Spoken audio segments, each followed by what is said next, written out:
All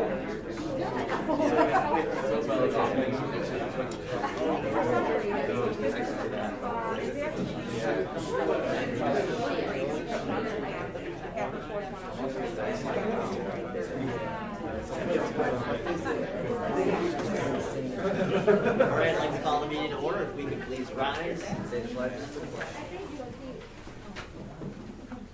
Pledge allegiance to the flag of the United States of America and to the republic for which it stands, one nation, under God, indivisible, with liberty and justice for all. Okay, before our presentations tonight, I'd like to welcome you to the Board of Education meeting. Board meetings are generally held on the third Tuesday of the month. The Board of Education is a body of school district residents elected by the community and charged with the conducting school-related business. The meetings are conducted under the open meeting law, but are not open forums for the community. With that being said, visitors to these meetings are to conduct themselves properly and with respect to any other individuals at the meeting. The Board of Education reserves the right to remove any individual for improper display of behavior or inappropriate language.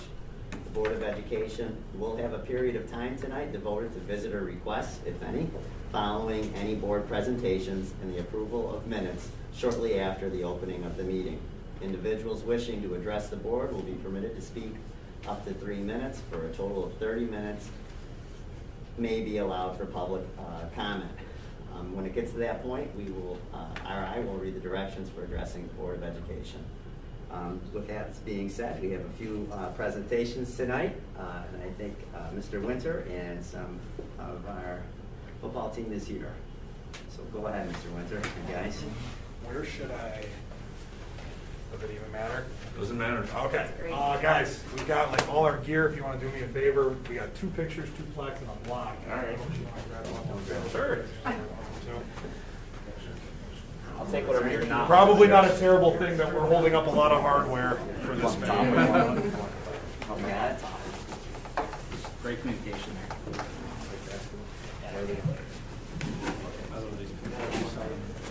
But I want to start first and foremost on behalf of the entire OAE football program. We want to extend a huge thank you to both the Board of Education at OA and the administrative teams for the support that you guys have given us through this entire ride in the fall. As you can see, both to my left and my right, it was an incredible season. Just some of the accolades that our team was able to accomplish since, I think for Oakfield, since 2006, our first 11-man sectional championship, so in 15 years.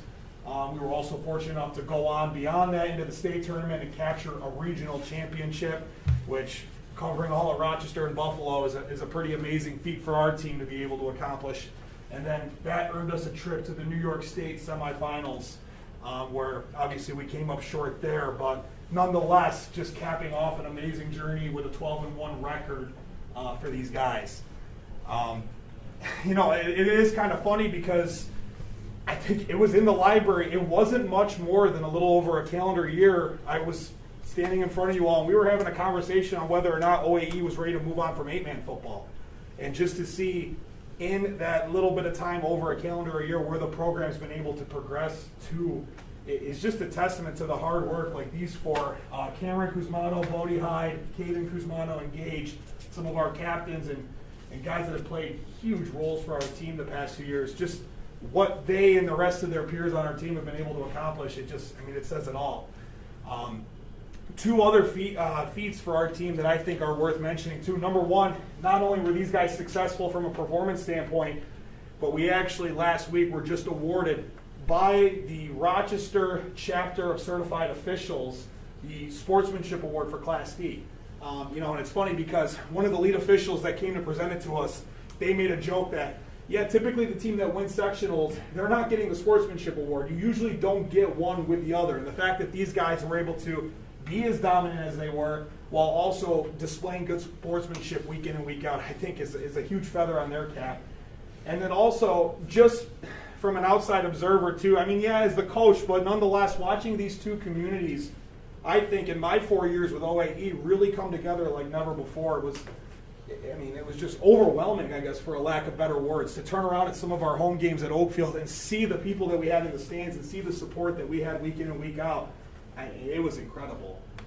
So just seriously, on behalf of the entire program, we can't thank the community of Oakfield enough. Thank you for your support. We are absolutely looking forward to hopefully being here a year from now for another board meeting for very similar recognitions. So thank you guys very much. We appreciate it. Thank you guys. Congratulations. Thank you. Thanks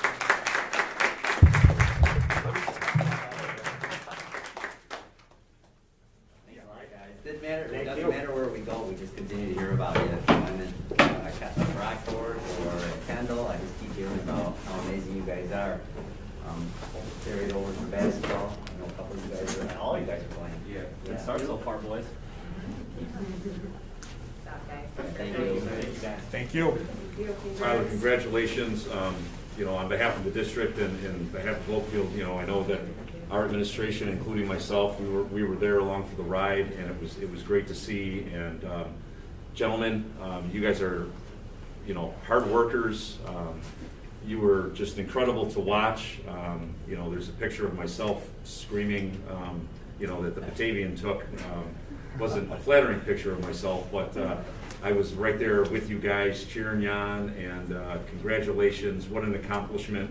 We are so proud of you, and again, hopefully, more of this is to come down the line, and I appreciate all your efforts and your scholarship and your determination, and again, your sportsmanship. So I did hear about that and did receive a call that you did receive the sportsmanship. So congratulations. It was a great run, and looking forward to many years down the road of your success. So congratulations. Thank you very much.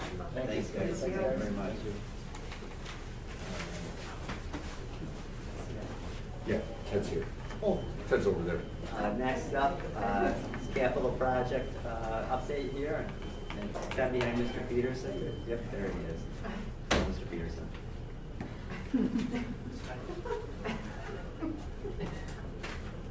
Good evening.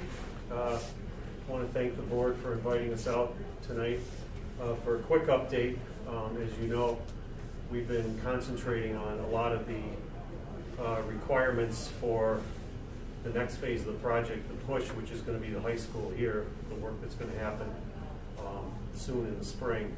And as you remember from the approval meetings previously, we got all the window approvals in. They're under production, all the colors, the color for the band and everything, that all got selected. So that is actually under production now. So those windows are being made as we speak. In terms of the design side of the process, we're just trying to support DGA at this point and keep things moving forward. So as RFIs come up in the field, questions from the contractors, also any submittals that are open, we try to answer those as quick as possible. We have 3 or 4 submittals we're looking at right now. One of them is millwork for the high school, so we're trying to process those to get those through so that we can get the casework and millwork made. So it's ready to go, and we're starting the project. Also, one of the ones we actually want to come out here and talk to John about in the next few days are some of the final color samples and selections for the signage and graphics for the front of the high school, the new vestibule. So we have some of those that we've received from the contractors, and we want to come out here and show them to you guys and get that moving so that the signage is in place in terms of the approvals anyway for production. The other thing that I wanted to report on really quickly tonight is that we had some good news today for our capital outlay project, which is the project we spun out of this project to get some more work done from separate funding streams, and that's the entrance enhancements to this building, which we pulled out and sent into SED in the summer, and today we got approval on that. So we have full approval for those entrances, and we're going to have a meeting shortly with John and Christine to talk about how to procure the next step of that to get basically the approvals in line so we can order the metal decorative panels and the other features around those entrances so that in the spring we can just roll and get those going. Ted, those were those, the back entrances that you were talking about? Yes. Yeah, I think there's two on the back side, and there's one on this side over here by the new parking lot towards the field. It'll help clarify how to get in and out of the building a little bit better. Yeah, so they're gonna have enhanced, basically, metal details that will tie into the front entrance, so that'll kind of coordinate everything, and graphics, signage on them, and also lighting. So I think it'll really help those three entrances that we picked to stand out quite a bit. Just for traffic purposes as well, but I mean, I think it's confusing now when they come in to a swim meet or back entrance way for a basketball game where they're supposed to come in and out, and hopefully that's gonna rectify the situation, because I think it's twofold. One, it looks like we've lost parking, and two, the entryway into the building seems a little unclear for people that are coming here, so hopefully that'll be much easier for us to. Yes, so for our winter events, yes, obviously, that work won't be done until, the summertime, but when people are, coming here for winter events, both this front entrance and the back entrance is open, plenty of parking in the back, plenty of parking in the front. We used to at one point want a one point of entry, for security purposes and for COVID reasons. Now that we're back open and we don't have to have the ticket system and we're not checking temperatures and doing all of that, both entrances are open, so when people arrive here, they can park either out back or out front here, and we have those entrances open, absolutely. Was that back entrance open for the concert last week? I Yeah. didn't think to check it. Yes. People Yep. use it now? Yep, yep, Yeah. yes, it was. I think too, it's habitual. I mean, if you've been a resident here for any amount of time, you're so accustomed to coming in these front doors, and usually the athletes or whomever were using the back entrance, so it's just a little bit different. I think it'll take rebranding, and I think Yeah. we're heading in the right direction Yeah. for that. Yeah, and if the board has any questions about what that looks like, we have some renderings that we could circulate around via email, if that's still a question, but those are in the works, and we're in good shape now to get those going in the spring. The So lighting we'll for report that elementary today. entrance, we just waiting on National Grid on that, or? Yes, so we do have an extra spot, yeah, so that is part of the project. Jordan's working on that, so that'll be up and installed, and until then, we'll still have the portable lighting out there. As far as our current capital project work, I did provide the board the November updates. A lot of work is gonna be completed over the next 3 weeks and into break, so I did not feel it was, really there was a need to do any sort of tour before the meeting, but absolutely in January, when we get back here, the middle high school auditorium should be complete, the storefronts at the elementary should be complete, the cafeteria work should be complete over the next week and a half, 2 weeks. So a lot of work will be done come January 3rd when we return back to school, and then we're gonna again start over here, so there aren't any delays with the middle high school work.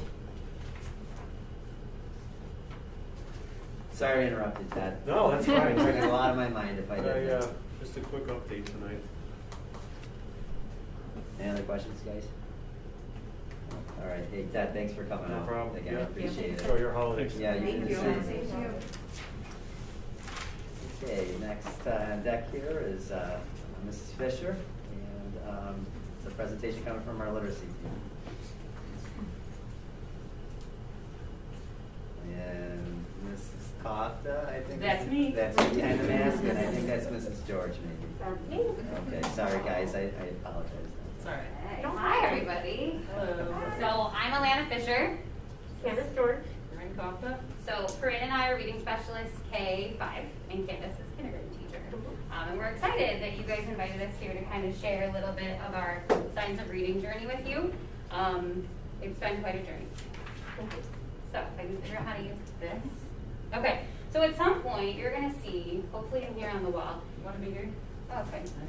Our literacy vision that the LIT team kind of worked on together, UPK all the way to 8. We kind of came up with this together in the beginning of the year, and I know Connie has high hopes of printing these and having these blasted so you all can see the goal that we all come together with every time that we meet.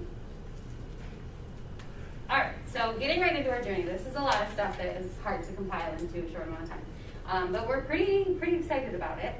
But to be quite transparent with you, the journey wasn't something we started like on our own. This was something that some admin and some teachers kind of started doing some some research about, and they wanted to know really what more can we do, okay? We have a lot of kids who, for lack of better terms, are drowning. We don't have, our numbers aren't showing in our reading growth what they could be showing. So they started to take some courses, do some learning, read some books, and they started to slowly, gently kind of share their ideas, and to be transparent. Want me to be Yeah, go for it. Okay. I can hear that. So quite frankly, I was reading recovery trained. I did it for the last 9 years. Thought I had a handle on my teaching. It was the most intense training I've ever done. My master's was pretty much unhelpful, and I thought I knew what I was doing. And then COVID year, we get told we're not doing reading recovery, we're doing science of reading. And I was furious, I was frustrated, I was angry. I wanted to push back. I didn't even want to look at Lynn. I was very unhappy. And I love her. And I decided, you know what I mean, you can't stay stagnant as a teacher. You have to be flexible and open-minded, and that's what I was. And I am so grateful. I can see it within my own 3 children, and I have 3 kids within 3 years. And with my oldest son, Ian, being in 4th grade, who never received phonics, foundations, none of that. I can see a lack in his writing, a lack in his decoding. He falls, all of my children, thank God, fall in this 40% who are just going to get it, regardless of how you teach them. They are just going to learn to read and write. And unfortunately, we have the other 60% that we need to make sure that we're getting to. My daughter and my middle son, Caleb, have been receiving this since kindergarten, and it is night and day. Even this morning, because I drink chai tea, it's Tazo. Caleb's like, that says Tazo, because O is an open syllable and it's a long vowel. And my son Ian's like, what are you talking about? And so I explained it to him, and when you explain it to him, he gets it. And it was just so funny that it happened this morning after coming to speak, you know, knowing I was going to come speak to you guys. And quite frankly, I can tell you that this is the most confident that I have felt in my teaching in 21 years. I struggled. I think back to what, if I had known this earlier, if teachers were getting this in college. We have teachers now who are doing their masters who they're not learning this. They're learning it when they come here. So they're paying for their masters and they can't even use what they're learning because it's behind the times of what we're doing.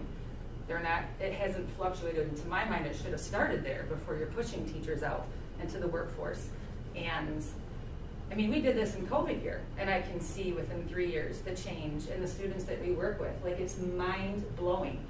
And it is truly, truly to the dedicated teachers that you have in that building. So I work with them all day long, and I'm just floored. I am blown away. This is by far the best school I've ever worked at, and I am so glad that I did not dig my heels in. I'm sorry to say that I was mad at you for a while, but I hung in there, and we're still learning, and we're doing like the letters training, we share, like, to have common terminology for it's just so cohesive and it makes sense and it's backed by science, and it's mind-blowing once you go on this journey. How, I don't know, I just feel like I've gotten it wrong all up into the last 2 years. So And the crazy thing is, it's not new research. I know when I first started dabbling in it, the National Reading Panel kind of published their findings in 2000. So this isn't something this isn't new, and this isn't going to, circle around. Really what the research shows is that 95% of students have the cognitive capacity to read. But when you look at that letter of reading, like Kofta said, 40% of them are going to get it. So I know if you're sitting there thinking, well, my kid is in 5th or 6th grade and he can read, or I'm doing just fine, you're right, they probably are. But that's only 40%. So if you think about it, like, what are we doing with the rest of them? Okay, if we provide structured literacy to all of the kids. not balanced, structured. All of the kids can have access to the tools to be successful. If you think about it like a pilot, only 40% of them were, able to land safely. That's, you know what I mean, to try to put it in perspective. Like, our goal is to make sure every child is taken care of. And they literally have mapped how we read.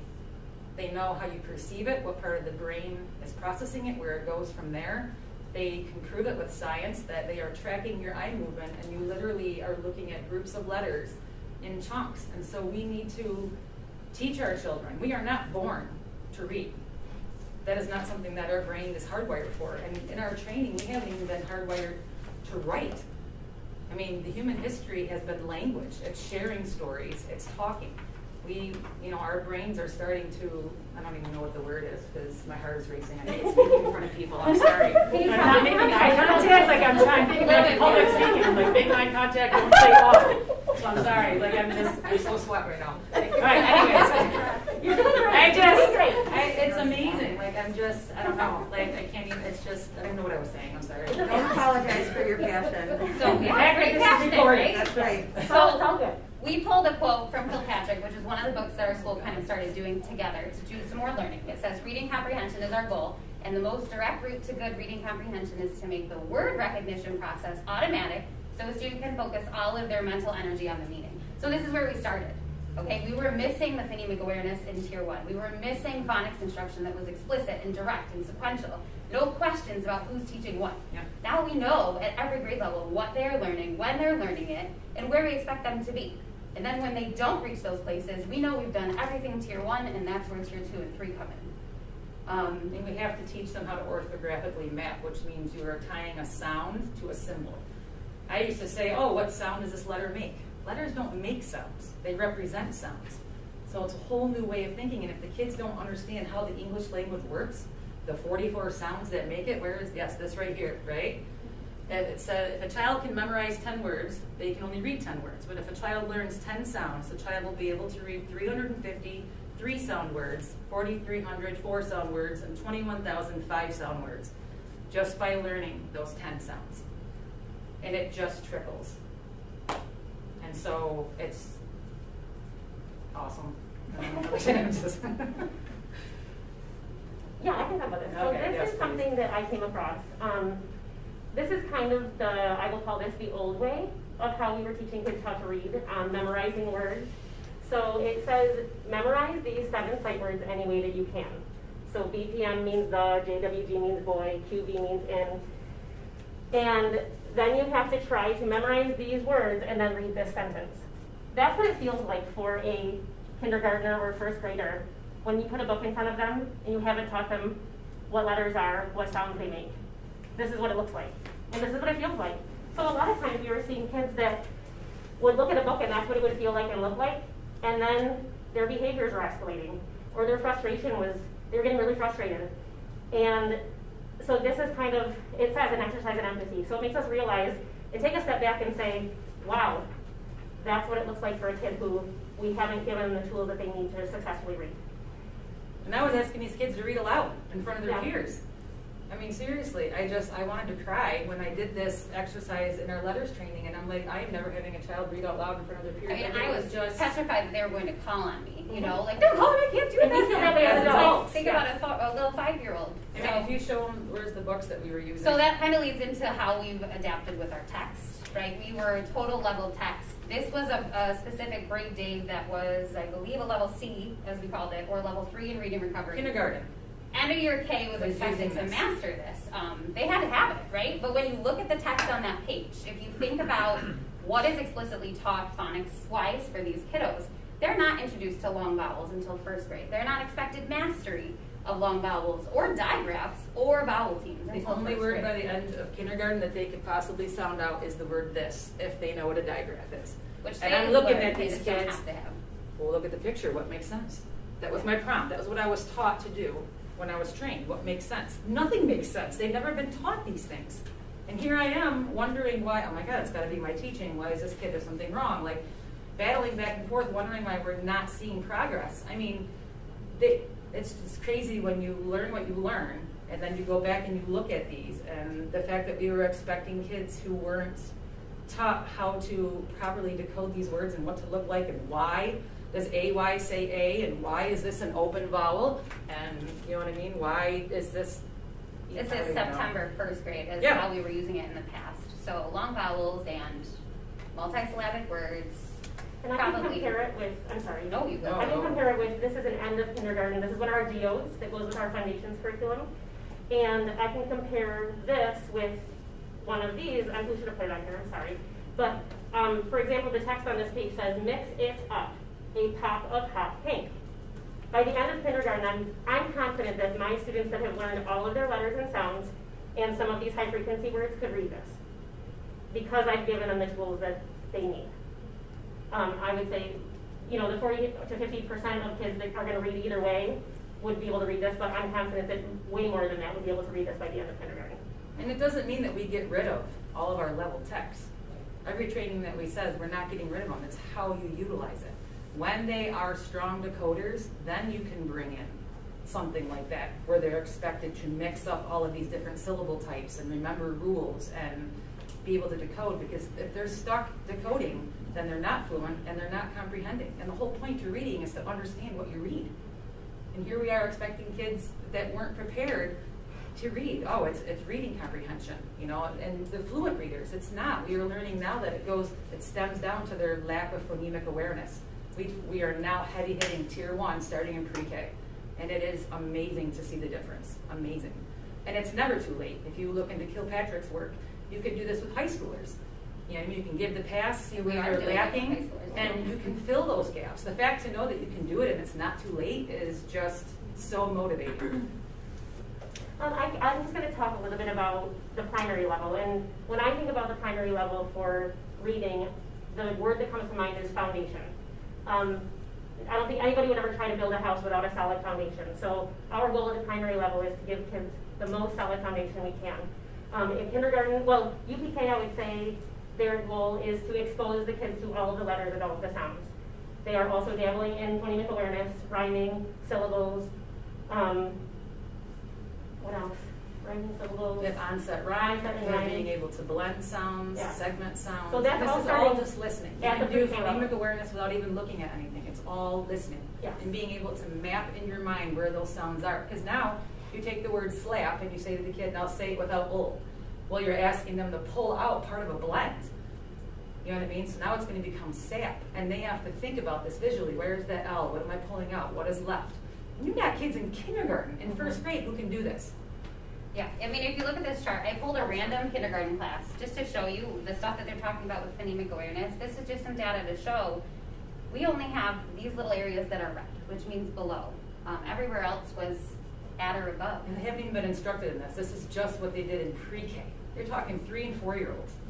And this is what we're getting at the beginning of kindergarten. In the past, a good chunk of this chart would have been red.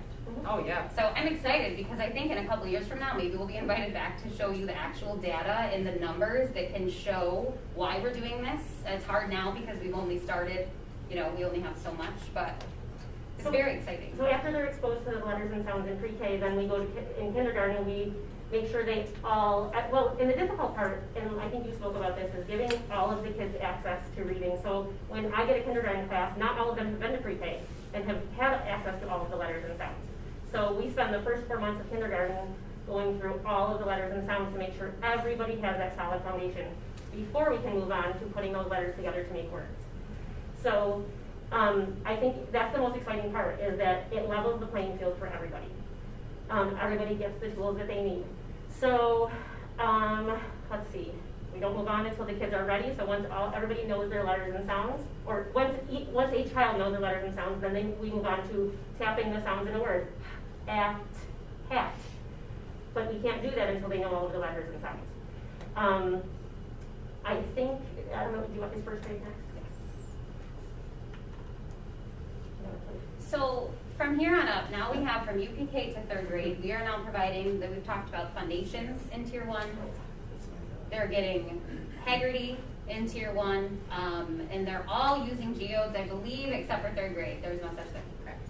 Okay. Sound walls is the newest thing that we've kind of started implementing, and 1st grade kind of led the way on this. We're learning from them, actually. There's a special guest here that wanted to share what a 1st grader these days really sounds like. It's amazing to hear a 1st grader tackling text, tackling some things that are pretty rigorous. Proud of their word attack skills, if I can figure out how to do this.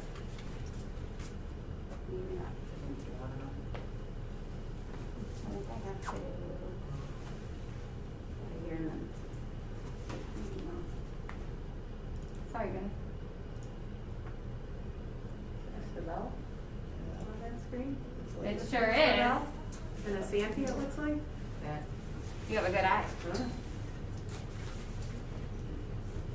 I have a wish.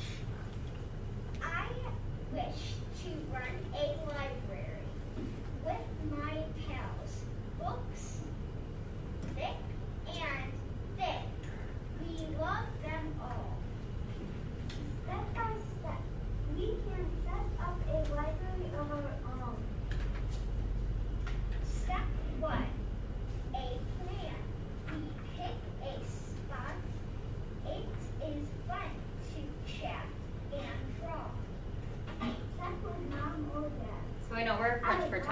won't be able to listen to the whole thing, but if you guys have shared with you, I think you should listen because there's some really cool things going on with words that they're attacking. Do you hear that at home, Justin? Are we quite a reader at home? So the biggest shift between like a sight word wall, you might hear, now the big thing is trick words, because why are those words tricky? We used to call them sight because you need to know them by sight. We don't memorize words by sight. We have to know what part is tricky. Right? When we say the word the, why, when I learn open syllable, why is it not saying the? Right? So we have to learn what part is tricky. So the sound wall and the tools for reading, the program that we brought in, is really getting the kids to focus on what their mouth is doing, what part of your mouth is making that sound. And then putting up words that are going to be common words based on the sound that they start with. And you really get to talk, like, why in one word does it say A, in another word it might say aw, but it's the same letter. Like, you're really diving in to get these kids to understand the way the English language works, because this is the language that they're going to have to utilize when they're reading and writing. And these are rules that I haven't learned. Can I tell you that by teaching this, it has improved me?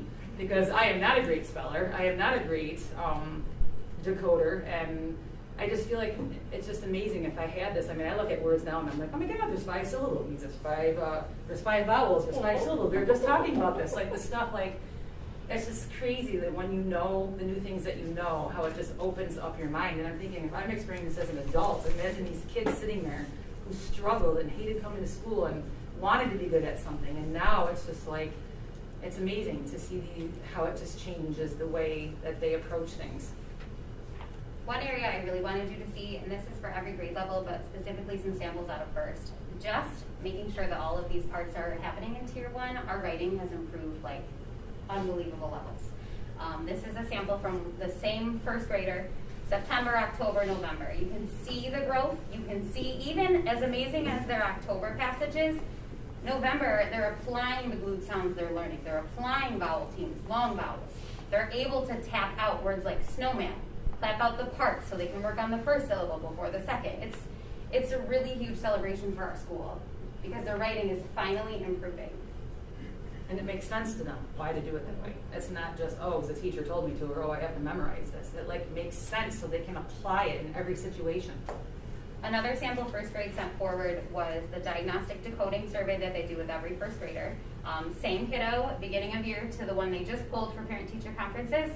It's really cool to see how in the beginning of the year, this kid was able to struggle through a good chunk of these things, but struggle. Okay, when they got to the most current, you can see if you guys were able to look at this at another time, there's an automatic column, and that kid was able to just automatically fly out with words like diagrams. That's the first one. So you can see how many check marks moved from all over here to here. What's the middle column? Sorry, Justin. No, go for it. What's the middle column represent there? The These are longest line? sentences that they're reading. This Oh, part in the here middle you're section? talking. The whole middle section, I can't read what that says, the banner across the top. What does that represent? Oh, that up section? here? Yeah, what is that section? So this is automatically read. This is read correctly with effort, and then this is misread.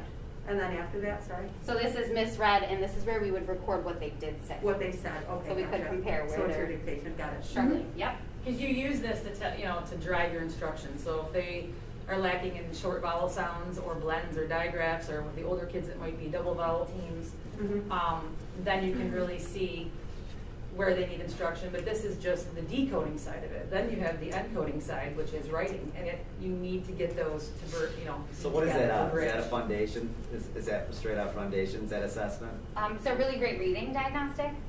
Really great reading is the program. So if you've heard of Countdown, Blast, Yeah. Boost, I think that goes Blitz, and then up here are they using, what is the other one? HD word and Blitz. I Is think Blitz is the one I'm thinking Blitz of? is the highest. Okay.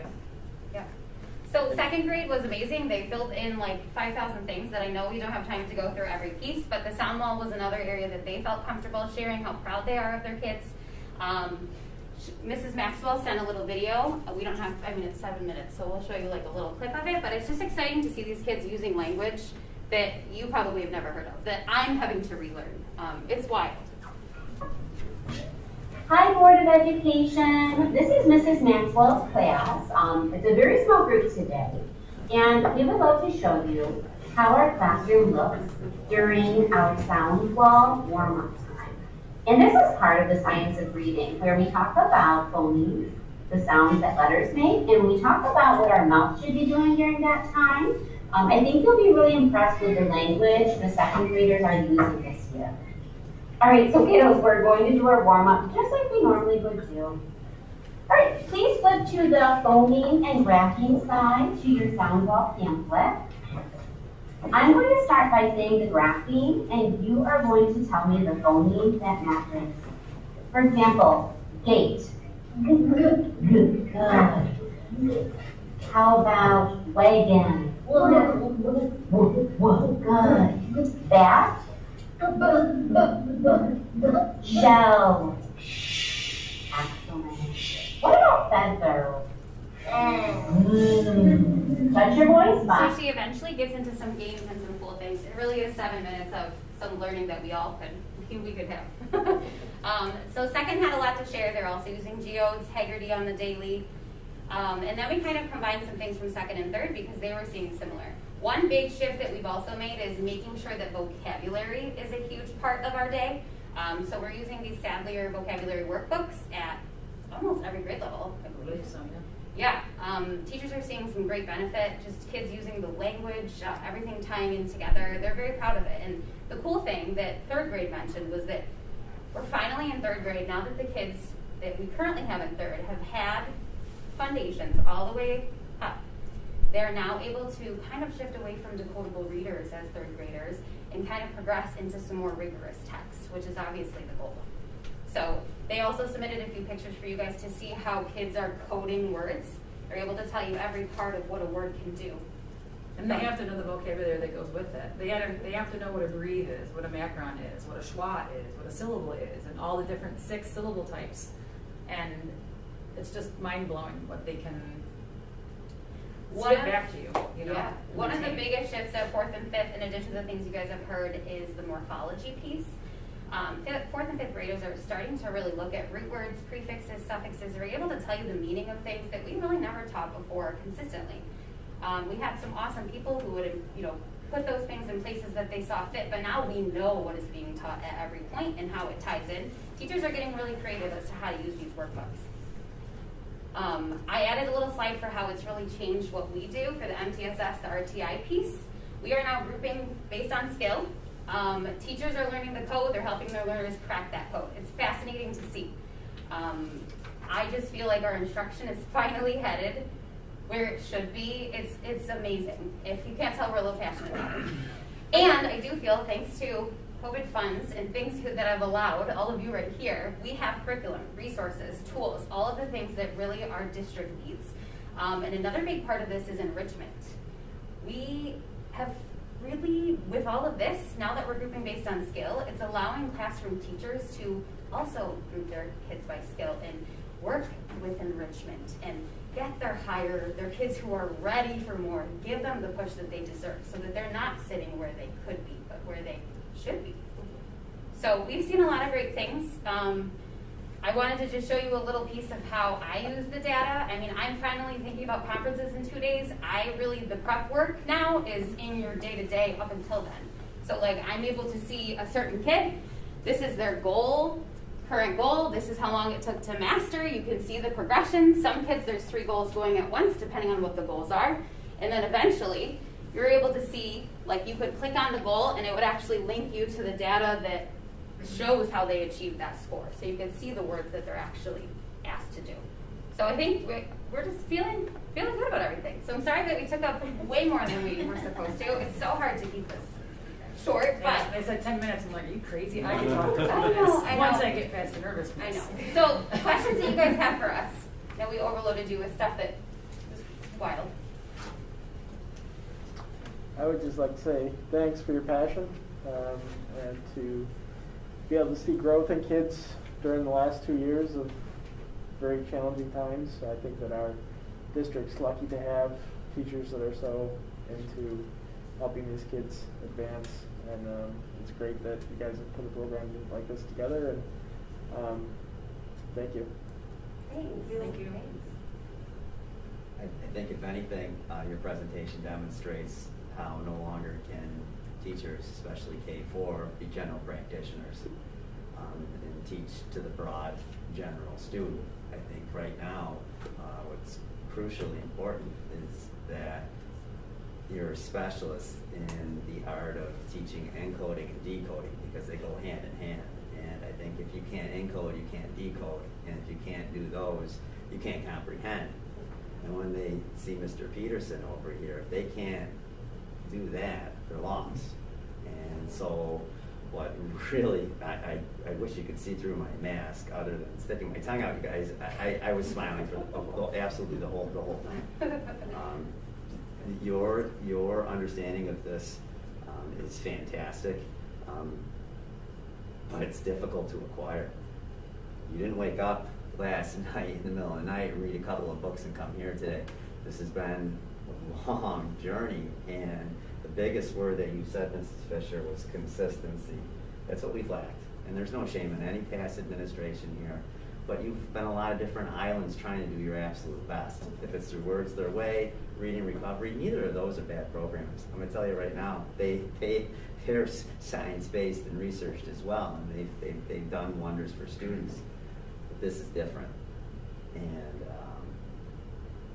the conjunction between foundations and geos is what's making it happen right now. And then your other ancillary programs or resources to support this are going to pay off in dividends. Listen to kids talk about graphemes, phonemes. It's fantastic. It is fantastic. See my little girls doing this every single night. It's big.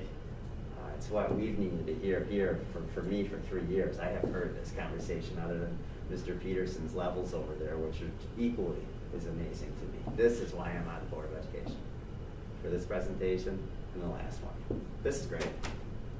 That's why I'm here. So I appreciate.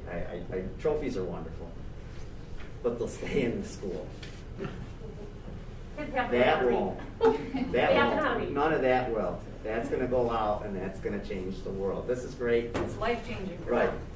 And that's my job, is to work myself out of a job. I mean, I love working here, but you know what I mean? I want to see You won't, because you're going to take take them to syllable junction. You'll take them to levels. When you look at a kid, when you just watch a kid struggle, it breaks your heart. Greek and Latin roots. I mean, you're going to take them to places that are going to open them up to where Oakfield kids have not seen as a whole since we went. Yeah, but it's not just the students. This is changing teachers.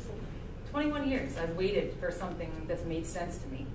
And this is finally it. I mean, I feel like I've wasted so much time. And you haven't, though, Corinne. You have not. I know, but you have that feeling as a time. teacher. You know what I mean? Like, if I knew this 10 years ago, I could have helped so many more kids.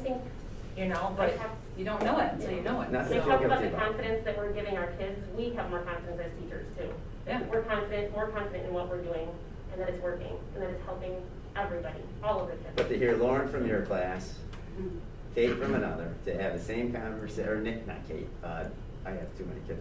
Natalie from another, to have the same conversation is amazing. Yeah. That has never happened in my house. Yeah. Ever. And the fact that they can explain it, not just do it, but explain it, you know? Like, you just, that's an open And thank source. goodness for that, because I'll tell you, my kids had to pivot and go remote.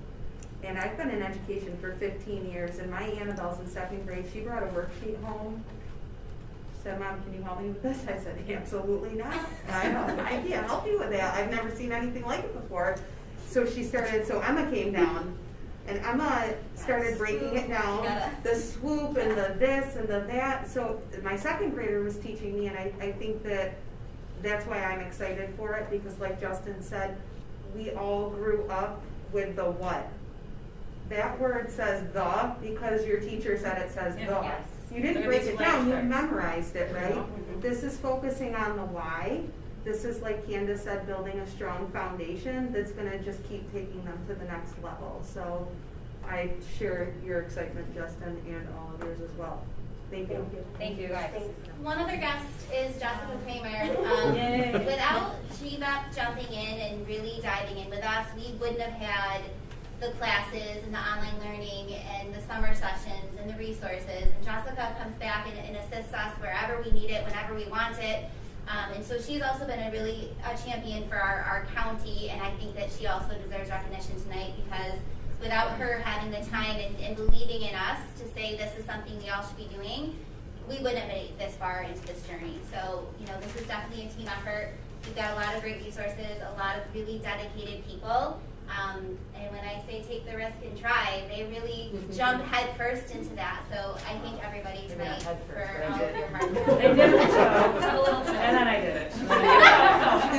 Yeah, I was glad that Corinne agreed to come because I will never forget the first faculty meeting when we announced this, and she was ready to stand up and like head to head, like this is unacceptable, Lynn. You can't do this to me, Lynn. So I appreciate her transparency. It's been a great journey. And It's I'm nice really we can proud be of open this with each group. other. You really tipped me off, but I'm glad. Thanks a lot, ladies. Thank you. Thank you. Absolutely. Okay, on the approval of minutes, be it resolved that the minutes of the November 16, 2021 board meeting be approved. Can I get a motion? So moved. Can I get a second? Second.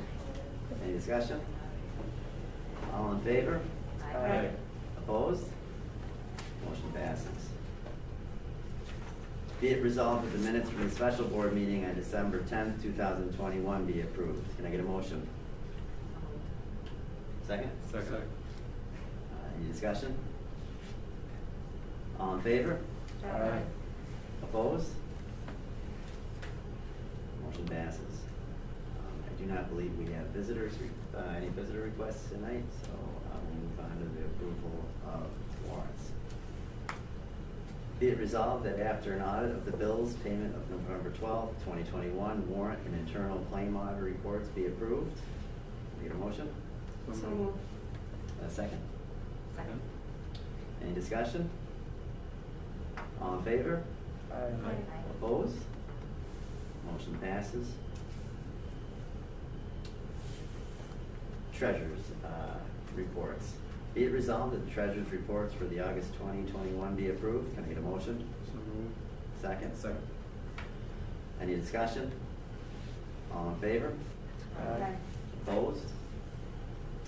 Motion carries. Okay, we're on our second reading, John, for this policy. Yes, this is the second reading for the board on policy 1510, regular board meetings and rules. I did edit the policy from last month to include Justin and Jackie's suggestions and recommendations on where citizens can really address the board with any topic and agenda item. It doesn't actually have to be on the agenda, and that there was a request that if someone would like to speak to the Board of Education, that they give the district, a day notice. Not that that's a requirement, but it just gives the district, myself, administration, the board, a chance to do some research if there is a specific theme to someone's request to speak to the board.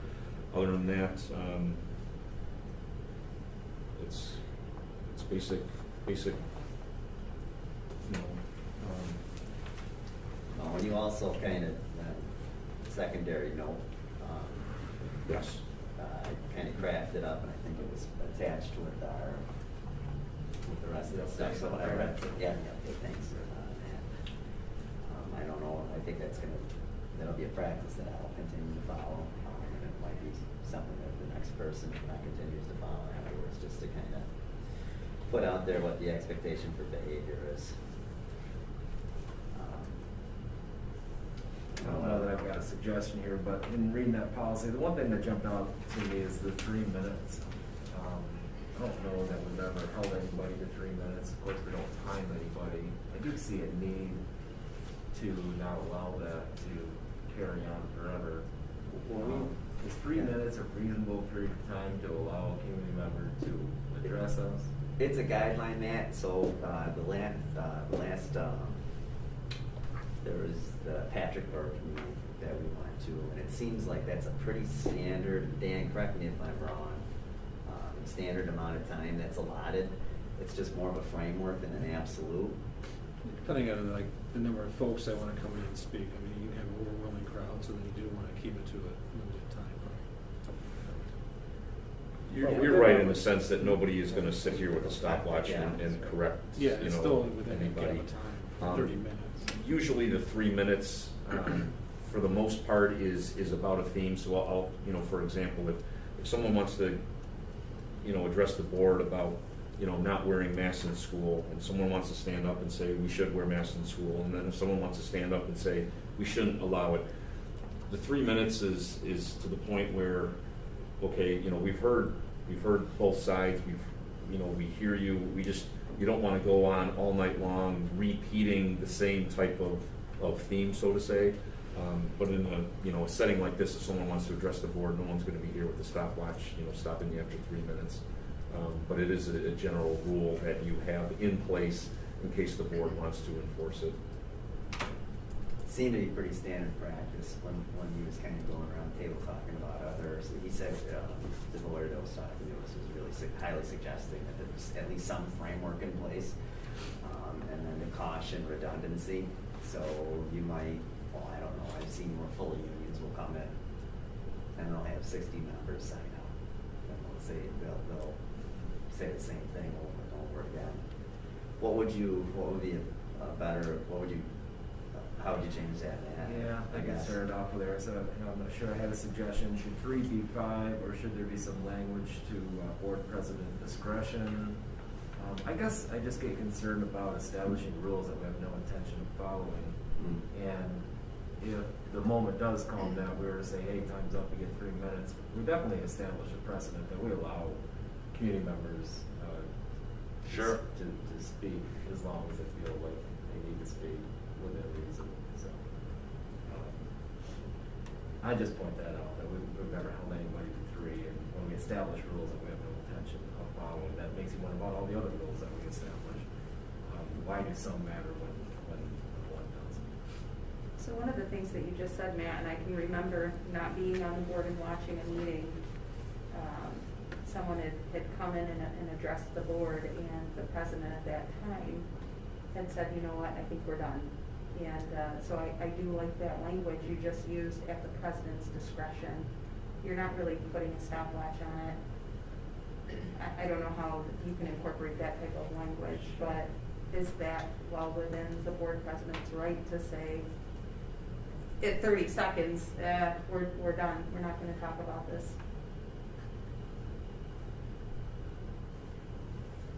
I think it is at the president's discretion at the end of the day, how long the person is going to talk. I think of an instance back maybe last year where something got brought up, and I think you said, that's not going to be a point of discussion tonight, and maybe we're referring to the same thing. I don't know.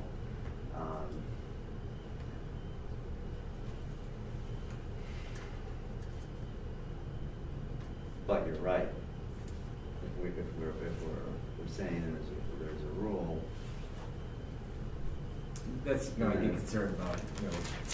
This one we mean it. This one over here we just kind of putting it out there. Well, I'm trying to go back into my thought process when I was listening to this fellow speak, and he said that if you let one person speak for 5 minutes in a meeting, then you better let another person speak for the 5 minutes. Remember, Jackie? 3 minutes times 100 people here. Do the math. We can't conduct our board business.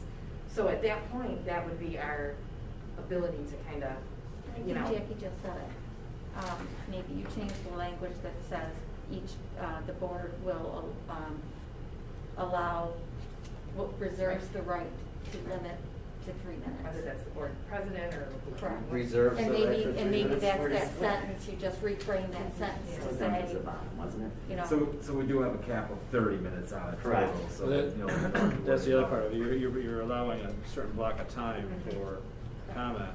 So you want to see and hear as many people as possible within that period of time, and not to go over the same material, but to give everybody a fair chance and opportunity to speak. I think Christine's language there of reserve the right, some discretion, some language like that in there gives us some room that, come that the board president decides or move this discussion along, that will cover the policy that would establish some precedent. the board president will reserves the right to limit speakers to 3 minutes to allow for a large number, Yeah, dependent upon the number of visitors the board has. I don't want to say that. If there's a discussion you want to move off of, for Yours various is reasons. Maybe it's not because we've got a string of 15 people, but. Right, so then if you're- I see what you You mean. get concerned, there's one person you get concerned that we're gonna get to a spot where we're gonna start naming names or we're gonna get disrespectful. You can kind of sense that, and. Sure. So even in the case that there's just one person that shows up. So yeah, but can we, so we can pump this to a third reading to next. Yep. So as long as we insert some type of language about board president discretion to limit the amount in which. Yeah, reserving the right, yeah, something, I like that. I like that better than just the sort of firm rule of 3 minutes, when nobody's ever got 3 minutes in the. I don't even think I would keep the 3 minutes in there too, because if you want to cut it off quick, you know. You would say you wouldn't be, I'm sorry, I missed that. I would take the 3 minutes out, because somebody could say, well, I'm supposed to get 3 minutes, and they can sit there and just keep spewing out spewing nonsense. when we want to put an end to it. So I think it's just the president's discretion. Yeah. Right? I can remember that one. You and I are talking about the same situation. Yeah, I think so. And that Took gave me us all off 30 guard. seconds. Yep. Yeah. But it wasn't the right platform. Yeah. So in that instance, somebody could say, well, I get 3 minutes. Right, Yeah. and if it's not the right platform, it's not appropriate, then Right. 3 seconds is too many seconds. We read too. Right. Which is why we kind of have Visitors, a. yeah, because he never was signed in either, I don't believe, or she, whoever we may be referring to. Yeah, and this would preclude some of that. You know, this would be a little bit more kind. You know, Matt, I can go ahead and I can work with Justin. I can eliminate that third sentence in there and then just write up something general that, you know, the board president at, you know, his or her discretion reserves the right to, you know. Yeah, and maybe some Look- language, it's a general framework of 3 to 5 minutes, but, and then your discretionary, whatever, if somebody's looking for Yep. a guy. So like generally speaking, the But not person. firm rule, yeah, because Yeah. we just don't keep people with 3 minutes, and the one time that comes that you're gonna say, listen, your 3 minutes is up, it's in our policy, then we're referred to the board meeting dated December. Anytime 14th. anyone's You gave spoke, this yep. individual 7 minutes, how come now all of a sudden this policy Correct. matters, when on that day, when you wanted to hear that president speak, you allowed that to occur. Yeah. That makes sense. On page 1, the very last paragraph there, the district records may be available upon request. Where would one make that request? Is that something we want to add? That's on our website. That's in FOIL. But there's anybody can Google how to do it. But So they it is go to on- the it is on our website. website. There's a fee that they would pay to make that request. And we, bear with me, I think I'm it's challenged just- right now on getting to where I want to get to, but I do have that under the, how to access FOIL requests. I might not have made it live yet, but I know I addressed it. Let's see, it's under Board of Ed, or is it under Community? But it is on our website. Public access to records under Community. The details. Thank you. So until next time. Yep, I'll work with something, I'll get something out to you, Justin, and just kind of take a look at it. Sure. Christine, some time reports here. What do you have for us? Well, we're knee-deep in the ARPA applications. They're due this Friday. We're hoping to have them wrapped up sometime tomorrow, maybe minor tweaks between tomorrow and Friday, but those have been a huge process. You know, one of the things that really reality hit, you know, and I was explaining to someone about the in the Leadership Academy about the additional responsibilities for business administrators and people in this type of, in the business offices and in general in school districts in New York State. And a lot of the things that have been added on over the year, the transparency reporting, duplicative, you know, same information being reported 3 different ways. In 1920, we had 6 grant applications. In 2021, we had 8 grant applications. This year, we're going to have 15 grant applications. And this one, ARPA in particular, is very, very challenging to do because you have to tie it to evidence-based learning, and it has to be researched and research-based, and you have to be able to track and monitor progress on it. So it's been a lot of work, big effort on everybody's part on getting that done, but it's not easy money, and there will be no big Brinks trip just backing up and unloading it. We will definitely be pulling teeth to get the grant money. So. But it appears as if there's no, just checking boxes. Jen No was showing checking me a little box. bit, and it looked like a short response or an extended response. I don't even so- want to say how many hours Lynn, Connie, myself, Matt, Michelle, John have spent just to get an application in for them to critique and give us feedback on. We did get feedback on the ARPA. We have first round. We've resubmitted that. Haven't gotten second round of feedback. This extra round we haven't even submitted yet. And then there's 2 more to put in for IDEA money. So it's kind of crazy. But I just wanted to point out that it's it's not that everyone's talking about this federal stimulus money and the districts being flooded with money. It's not that at all, not even remotely. The budget work has started. The building administrators have shared their process to gather their building level requests from their department chairs and grade level people, teachers, and other staff. I'll be working with the district office staff and making sure we get the projections for salaries and benefits and things like that in there. So hopefully in December we'll have some, or in January we'll have our first round to give you. And another big deadline coming up is that ESSA transparency. Again, the duplicative reporting, the same information 3 different ways. That's due the 31st. So Merry Christmas. But that's about it. Thanks, Christine. Yeah. Any questions? Thanks, Christine. Okay, Jen. Back at the November meeting, the board approved the senior trip to San Antonio that the seniors were going to take in early May. We are continuing to investigate the flights and accommodations, and prices are not favorable. So in speaking with more so Tracy and Katie, there is a parent meeting that they are going to have this Thursday to discuss other trip options. We are working with Travelogues, the travel agency. Right now, the trip to San Antonio does not look like it's reasonable or feasible. So they are looking at other, trips. We'll work with Travelogues and we'll get back to you. Unfortunately, when you're dealing with flights and hotel bookings, it's a very time-sensitive thing. We will keep the board informed and any updated information and trips that they decide to, book. But unfortunately, they do want to go on a senior trip. The flights for San Antonio are just, at this point, outrageous during that, and it's just, we want to keep it reasonable to get as many students to go. So while the board, approved that trip, it's right now just touch and go. So I just wanted to give you a heads up that, I spoke with the advisors already this week, and we'll just continue to keep everybody informed. They are having a parent meeting to come up with other suggestions. We do want to keep it within, a certain price range, and right now just the flights are astronomical, and it's really tough to plan for something like that. So I felt like a good number of kids were going. I thought there was like almost 40.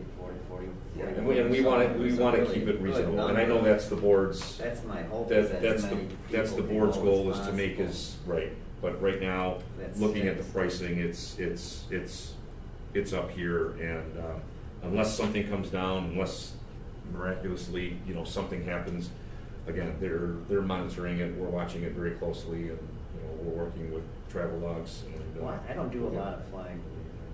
Why has it gone up? What am I missing? Fuel prices. Is that just anywhere? It's just everything's. Fuel's up for sure, and maybe they're making less runs and supply and demand when there's less flights out there that cost more stuff. Did they have options? Did they have I'm not talking like driving a right horse, but I mean like somewhere else that they want to go. That's the meeting this coming Thursday to look at other options. Did they have, I don't 2 or 3 recall that options, I there think, was. when they did the presentation. Yeah, so, you know, like I said, we'll keep in the loop. We do know that, you know, the seniors do want to have a trip. They want to have it, you know, really at the same time, you know, for early, you know, as the DC trip. Yeah. But, you know, at this point, when you say, hey, let's go here, and then all of a sudden, you start looking at the trips and you know, the flights and flights back and round trips, and Yeah. next you know, it's $700-800. It's not feasible. So I'll keep the board up to date. They may come back to you, you know, within the next few, you know, meetings, and you know, I know that, you know, overall, I'm sure the board will approve a senior trip, but you know, right now they're looking for something that is feasible for, you know, the 40 or 50, 60 kids that we want to go. And right now, their initial plan is out of reach. So, but keep in the loop. The district's Horizons newsletter will go out by midweek next week for copying. Kim has been a savior in putting that together, so thank you, Kim. We're getting the final articles together. We're getting the pages all set, ready to go to print, and we will get that out. So the community should expect that, you know, in time for the holiday season. We will get out an edition with all of the articles and the updates and the news to our community ASAP. The posting for our new secretary district clerk went out last Friday. The posting closes Monday the 27th at 9 a.m. I am hopeful to set up interviews with the administrators and that personnel that week. I'll keep the board updated on the number of applications that we do receive. So we'll see how that goes.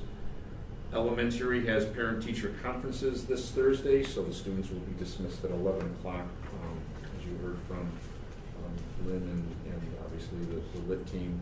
So we'll be prepared for that. Also, the elementary school will have a winter concert. Tentatively, it's scheduled for January 13th at 7 o'clock. After the winter break, we will have that in our newly constructed middle high school auditorium. That will be in person. And unfortunately, I do want to give the board a heads up and just the community a heads up. As Christine mentioned, we are starting to put together the budget for, you know, next year. One of the numbers that are coming in already that Dan and I sat on, we're part of the Genesee Area Healthcare, you know, board, is that it looks like health insurance costs could go up almost 20%. So to put that into perspective, we spend a little over $2 million for health insurance costs, and you're talking an increase in 20%. You're talking another increase of about $400,000 to $500,000 that we're going to have to encumber. So those numbers aren't final, but currently right now our consortium is operating right now at a 7 to 10% deficit. You throw in just normal, you know, costs, and then you throw in COVID and you know the high cost claims that are now occurring with everything that we've been dealing with. We're expecting probably about 17 to 20% increase in health insurance. So that's something that Christine and I will put in the budget and, you know, crunch some numbers, but just to give the board a heads up and the community a heads up, that's going to be a real cost to the district is the health insurance over the next few years. And lastly, I want to wish our school community and the board a happy holiday season and a happy new year. We're moving, but you know, as we always have an update, teachers are exhausted, administration's exhausted, the community's exhausted, students are exhausted. We get it. We are making it work. We're doing absolutely wonderful things here in OA, and we just continue to push on day to day, but we're certainly looking forward to to the break, and our staff here is just unbelievable. They continue to push forward, and I can't thank everybody enough. You know, I sent just a little kind of a Tuesday funny email this afternoon to our staff, just, you know, thanking them for each and every day, what everybody does here, and to keep our doors open. But it's exhausting. It's not easy, and we just keep pushing forward, and I just can't thank our staff enough. But it's tiring, and you know, they deserve a break. And but I just want to wish everybody you know, healthy and happy holiday season and a happy New Year, and just want to thank the board for your support, and you know, continued support in everything that we do here. We are pushing along, and we are doing great things here, but everybody does need a break. So and you guys do too. So just wish everybody a happy and holiday season. And I don't know if the administrators have anything else to add on that note. Sure. I'll just add, since last time we were here together, we added the school psychologist summer as well as speech, Amy. Since they've been here, we've really been able to continue to propel forward in the special ed department. So very excited to have them on board. Since I started here, been in classrooms, developing those relationships with teachers and things and students, which has been phenomenal. Working with an absolutely wonderful admin team, and John, it's been fantastic. So we're moving in a great direction, and I'm really just proud, very proud to be here, part of the community and part of the district. So thank you guys for everything. Thank you. Thank you. And I'll just celebrate the small things. You know, it's Christmas time last year. I think we closed for a couple weeks right around Christmas. It seems cliche to say that normalcy, but you know, the reality is it feels great to be normal. We're having some snow coming activities this weekend into next. Kids love that.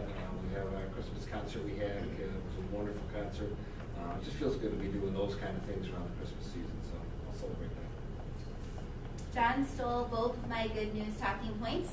I'm excited, my teachers are excited. We have in-person conferences, and that hasn't happened since 2019. So we're super excited about that. Our winter concert is going to be the second Thursday in January, so we can celebrate in the new auditorium and kind of get our kids a chance to really get on the stage and practice a few rounds. So that's one of the reasons we postponed. We talk about morale a lot. I'm trying to do the 12 Days of Christmas, which I have a love relationship because I'm not a Christmas person, but tomorrow my faculty will be all running around like reindeer. So when you see us jingle jangling, it's because we're having a little fun. I appreciate the board's work with allowing us to have therapy dogs.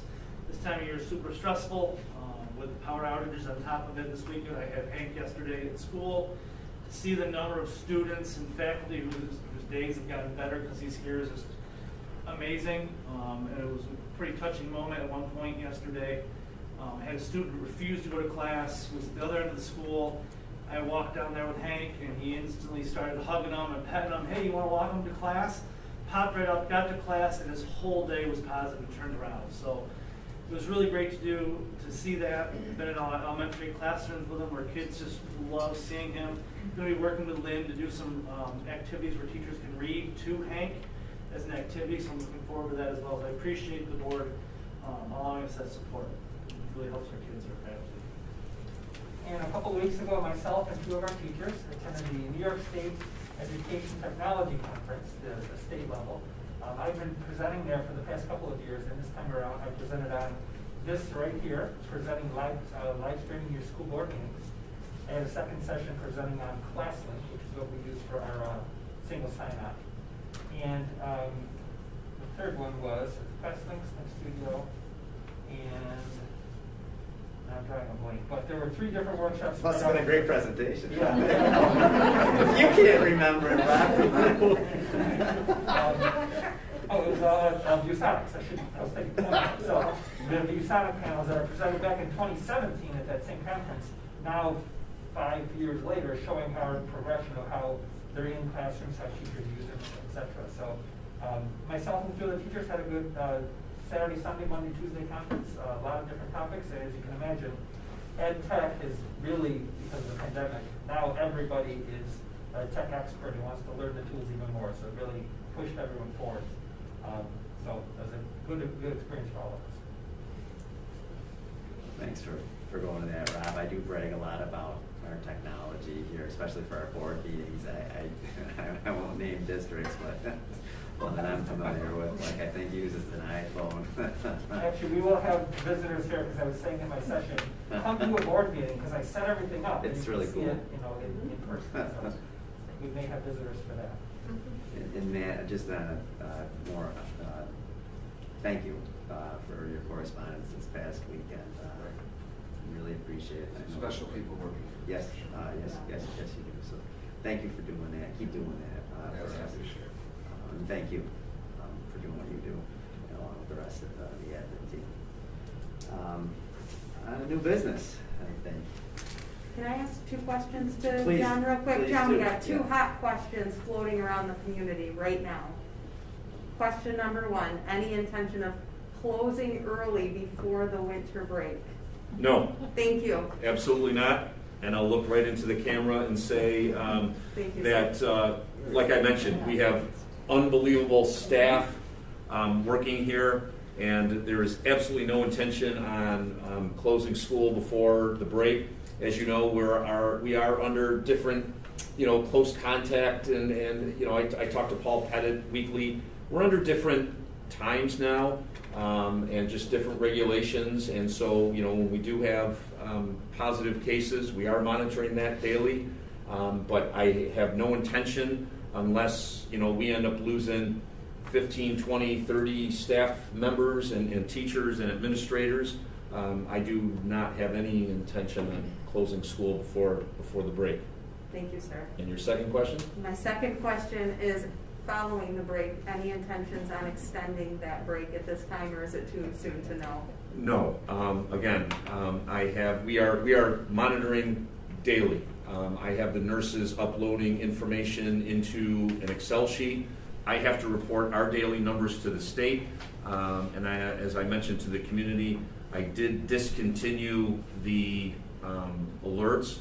We are not trying to hide things, have our numbers increased, sure, but again, under quarantining and some of the things that we're doing here, that we're trying to implement, I do not foresee us shutting down at any time. And people can go to that link that I provided in Parent Square to check our daily numbers. It's posted, but I do get it.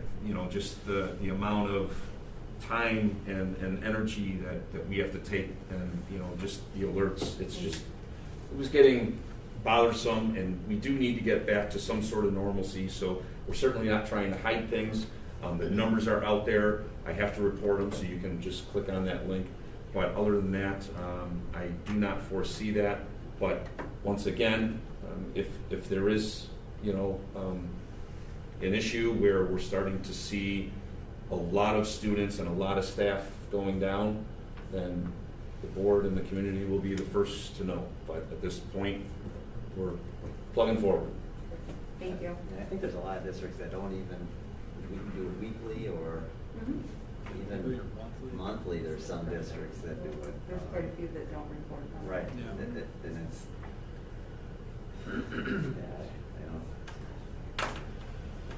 All right. Any other questions? Be it resolved that items 8.2 through 8.9 be approved by consent agenda. Can I get a motion? Okay, second. Second. Any discussion? All in favor? Aye. Opposed? Motion passes. Discussion roundtable. Mrs. Fisher, already gotten communications from you earlier. Down to personnel. Be it resolved that items 11.2 through 11.11 be approved by consent agenda. Can I get a motion? I need a second. Second. Any discussion? All in favor? Opposed? Motion passes. I don't believe we are entering executive session tonight. Okay, time for closing remarks. Pete? Just glad that we were able to make it this far this year, so far. I think our district's performing unbelievably. Thanks for all the hard work put in by the faculty and staff. I think years down the road, our kids are going to be so much further ahead because of the way you guys have handled the last 2 years. And just getting to this point with no issues this year, and I call it the new norm. It's not normal, but it's like as normal as I think we can be given the times. And you guys have done a great job, and hope you're all able to take some well-deserved time off and rest and get back here and do it all over again. Dan. I love seeing the passion in the literacy team, and I'm sure that passion is spread throughout all the schools and all the classes. And as John said, it has been exhausting the last few years, and exhausting on everybody, administration and teachers and staff and students and parents, that I hope that during this break we kind of get some rest and decompress a little bit and kind of like focus in on just getting some rest. But thank you for everything, and hopefully everybody has a great holiday. And Thanks, Dan. Maria? So one of the things that I wanted to mention, Kelsey Schlegenoff had headed up over at the Goose, the toy drive, and it made quite an impact in the community. There was a lot of families that were able to benefit from that. But, I can remember showing my kids pictures of that, and my oldest Emma saying, I want to be like her one day, Mom. So just that leadership that's being inspired at the elementary school, the middle school, the high school, and you've got those littles really looking up to those kids. So I just wanted to recognize her. The Goose was packed. I mean, there was toys everywhere in there. It was really just truly incredible. So I'll echo what everyone else has said. Just thank you all so much for your dedication, hard work. To see that passion was just like what Justin said, like that's the reason, that we're here. That passion is just amazing. But Merry Christmas, Happy New Year, and everyone stay healthy. Mr. Lamb. I was thinking when you were giving your remarks here, John, I think this will close down your 3rd year with us. Is that accurate? Yes, You yeah, came out of January. So when I think about that, I think Matt and Lynn both started with you. So I'll just point out some anniversary dates for 3 years for the 3 of you. And we're about 1.5 years into COVID, so pretty soon you'll each be able to say that the majority of your time you're in position.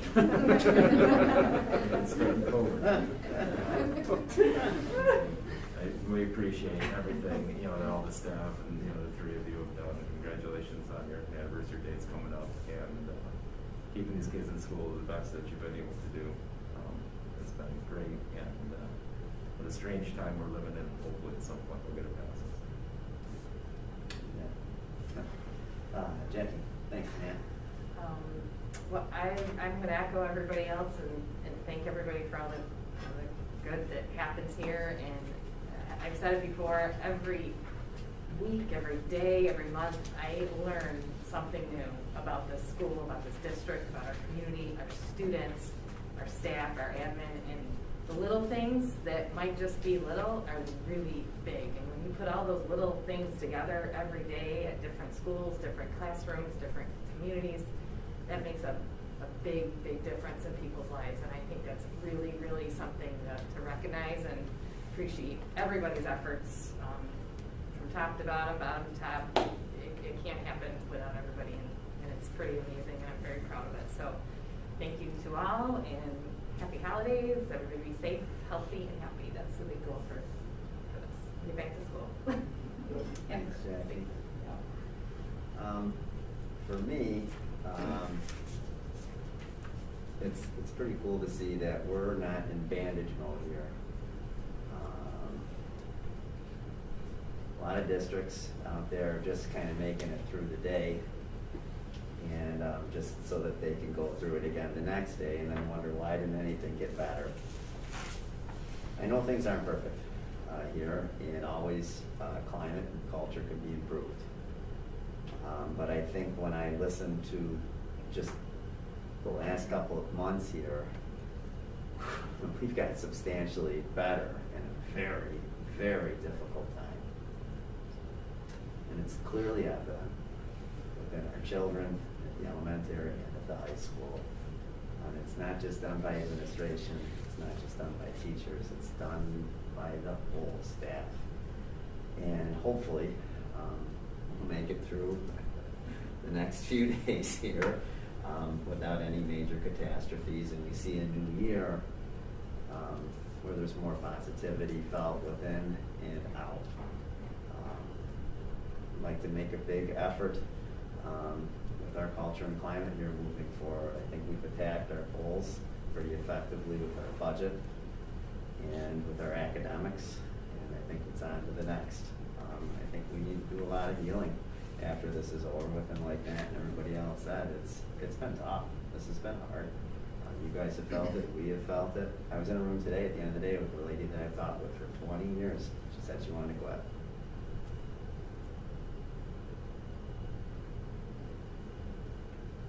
She's awesome.